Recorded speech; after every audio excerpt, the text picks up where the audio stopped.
Welcome back दोस्तों, कैसे हैं आप सब। मेरा नाम है मोहम्मद शहबाज और मैं आपका स्वागत करता हूं अपने इस यूट्यूब चैनल पर।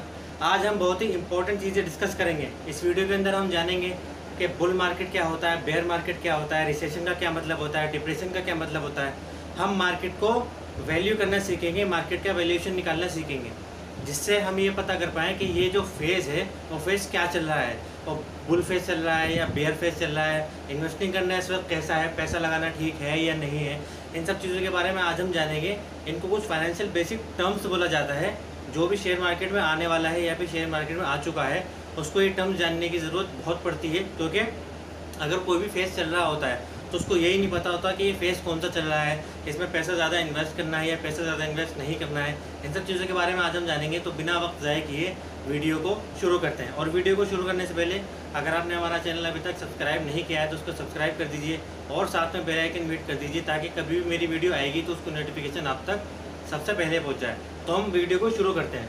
सबसे पहले हम जानेंगे बुल मार्केट के बारे में। बुल मार्केट क्या होती है। बुल मार्केट का मतलब होता है जब कंपनी जो सारी स्टॉक मार्केट के अंदर लिस्टेड है उनका प्राइस लगातार बढ़ता है, यानी कि जो सारी कंपनियां हैं लिस्टेड है उनका प्राइस लगातार बढ़ता रहता है और आगे बढ़ने की आशंका होती है। यानी कि एग्जाम्पल के तौर पे जो निफ्टी 50 है उसके अंदर जो 50 कंपनी सारी लिस्टेड हैं उनका प्राइस लगातार बढ़ता है और आगे भी बढ़ने की आशंका होती है, उसको हम बुल मार्केट बोलते हैं। वहीं बेयर मार्केट इसका सीधा उल्टा होता है, यानी कि बेयर मार्केट के अंदर जितनी भी कंपनियां लिस्टेड है स्टॉक मार्केट के अंदर उनका प्राइस गिरता है। एक थंब रूल लोगों ने ये बना रखा है कि अगर 20% से बाजार गिर जाता है तो वहाँ हमारा बेयर मार्केट शुरू हो जाता है, यानी कि जो भी कंपनी लिस्टेड है या टोटल जितने भी हमारे पास इंडेक्स हैं अगर वो 20% से गिर जाते हैं तो वहाँ पे बेयर मार्केट शुरू हो जाती है। तो हमने बुल मार्केट और बेयर मार्केट समझ लिया। बुल मार्केट का मतलब ये है कि कंपनियों के प्राइस बढ़ते हैं, लगातार बढ़ते हैं और आगे बढ़ने की आशंका होती है, उसको हम बुल मार्केट कहते हैं। और अगर कंपनी के प्राइस गिरते हैं 20-25% से मार्केट नीचे गिर जाता है तो उसको हम बेयर मार्केट कहते हैं। अब आगे हमारा आता है स्लो डाउन।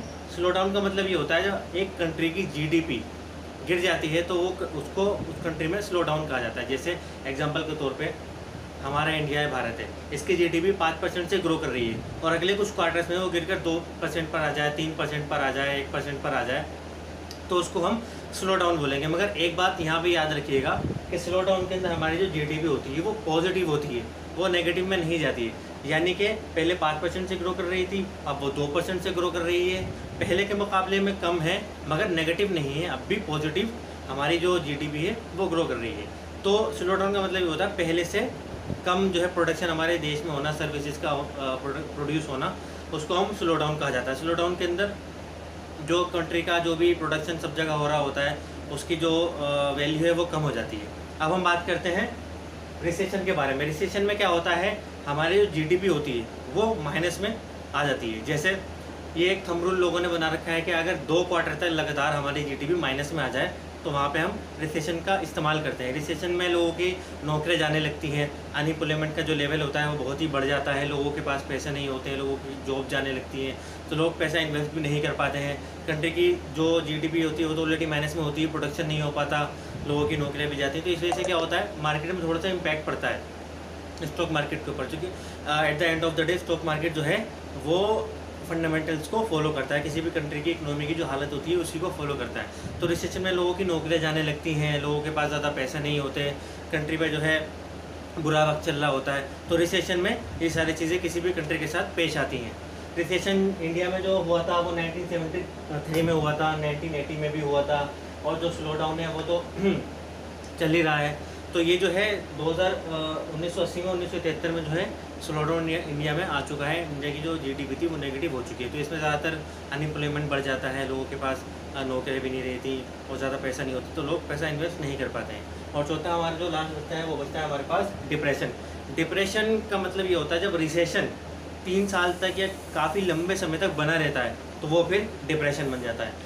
ये एक थंब रूल लोगों ने बना रखा है, किसी कंट्री की जीडीपी अगर 10% से ज़्यादा गिर जाती है, माइनस में चली जाती है तो उसको डिप्रेशन कहते हैं। डिप्रेशन में हालत रिसेशन से भी ज़्यादा ख़राब होती है, लोगों के पास नौकरी, अनएम्प्लॉयमेंट लेवल इतना बढ़ जाता है कि लोगों के पास बिल्कुल भी नौकरियां नहीं रहती, लोगों के पास बिल्कुल भी पैसा नहीं आता, भुखमरी आ जाती है और किसी भी तरह से उस कंट्री में जो है नौकरियां प्रोड्यूस नहीं हो पाती और जीडीपी जो है लगातार हर क्वार्टर में माइनस में आती है। कुछ सालों तक ये लगातार चलता है। दुनिया में आज तक सिर्फ एक ही ग्रेट डिप्रेशन आया है, वो है 1929 का। जहाँ पे यूएस में जो अनएम्प्लॉयमेंट का लेवल था वो 22-32% तक भी पहुँच गया था। तो यहाँ पे लोगों के पास जब रोज़गार ही नहीं होता तो लोग पैसा कहाँ से इन्वेस्ट करेंगे, लोगों के पास पैसा भी नहीं होता मार्केट में लगाने के लिए, लोग भुखमरी कंट्री के अंदर आ जाती है, सरकार के पास काफ़ी सारी मुसीबतें आ जाती हैं। तो ये सारा जो चीज़ें होती हैं वो डिप्रेशन में होती हैं। तो अगर कोई व्यक्ति स्टॉक मार्केट में आना चाहता है, स्टॉक मार्केट में आने के बाद एक अच्छा करियर बनाना चाहता है, अच्छा रिटर्न कमाना चाहता है, तो उसको बेसिक फाइनेंशियल टर्म्स होती हैं जिनका मतलब उसको पता होना चाहिए कि ये बुल मार्केट चल रही है या फिर ये बेयर मार्केट चल रही है या फिर ये रिसेशन चल रहा है। तो रिसेशन चल रहा है तो पैसा थोड़ा ज़्यादा लगाना चाहिए, क्योंकि रिसेशन के अंदर क्या होता है, मार्केट का जो वैल्यूशन होता है वो कम हो जाता है। तो लोगों के पास बहुत अच्छी अपॉर्चुनिटी आती है कि वो मार्केट में पैसा लगा सकते हैं। मगर प्रॉब्लम ये होती है लोगों के पास रोज़गार नहीं होता तो पैसा भी नहीं होता मार्केट में लगाने के लिए।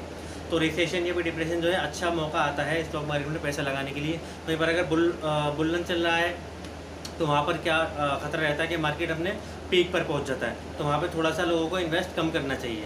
तो ये सारी जो बेसिक टर्म्स थी ये मैं आप तक पहुँचाना चाहता था स्टॉक मार्केट में आने से पहले। ये हर व्यक्ति को पता होनी चाहिए। तो इसी तरह मैं आपके लिए वीडियोस लाता रहता हूँ स्टॉक मार्केट और फाइनेंस से रिलेटेड। तो मेरे चैनल को सब्सक्राइब कीजिए और इसको अपने दोस्तों के साथ शेयर कीजिए। इस वीडियो में सिर्फ इतना ही। Thank you.